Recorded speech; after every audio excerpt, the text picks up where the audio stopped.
ఆదియందు దేవుడు భూమి ఆకాశములను సృజించెను. ఆదికాండము. ఈ అద్భుతమైన సృష్టిని 6 దినములలో వివరిస్తుంది.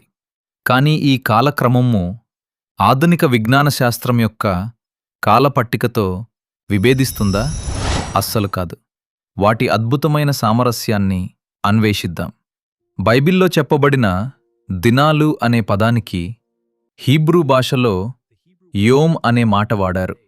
దాని అర్థం కేవలం 24 గంటల కాలం మాత్రమే కాదు, అది ఒక యుగాన్ని లేదా సుదీర్ఘకాలాన్ని కూడా సూచిస్తుంది. ఆదాము వంశావళి ద్వారా లేఖనాలు మానవుని చరిత్ర సుమారు 6000 సంవత్సరాలుగా చూపిస్తున్నాయి. అయితే సృష్టి జరిగిన ఆ ఒక్క వారం కొన్ని కోట్ల సంవత్సరాలుగా విస్తరించి ఉంది. సృష్టి మొదటి దినము వెలుగు కలుగునుగాక అని దేవుడు పలికెను.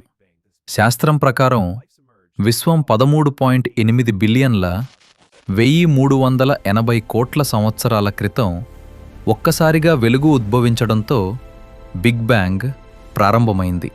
కాస్మిక్ మైక్రోవేవ్ బ్యాక్గ్రౌండ్ రేడియేషన్ వంటి సాక్ష్యాలతో ఇది శాస్త్రీయ ఆధారాలతో సున్నితంగా సరిపోలుతుంది. రెండవ దినము దేవుడు జలముల మధ్యన ఒక విశాలము కలిగి ఆ జలములను ఈ జలములను వేరుపరచునుగాక అని పలికెను. 4.5 బిలియన్ల 450 కోట్ల సంవత్సరాల క్రితం భూమి చుట్టూ యాంటైజిర్కాన్ క్రిస్టల్స్తో వాతావరణం మరియు సముద్రాలు ఏర్పడిన సంఘటనలకు అర్థం పడుతుంది. మూడవ దినము దేవుడు గడ్డిని విత్తనములిచ్చు చెట్లను భూమి మీద తమ తమ జాతి ప్రకారము తమలో విత్తనములు గల ఫలమిచ్చు ఫలవృక్షములను భూమి మొలిపించుగాక అని పలికెను.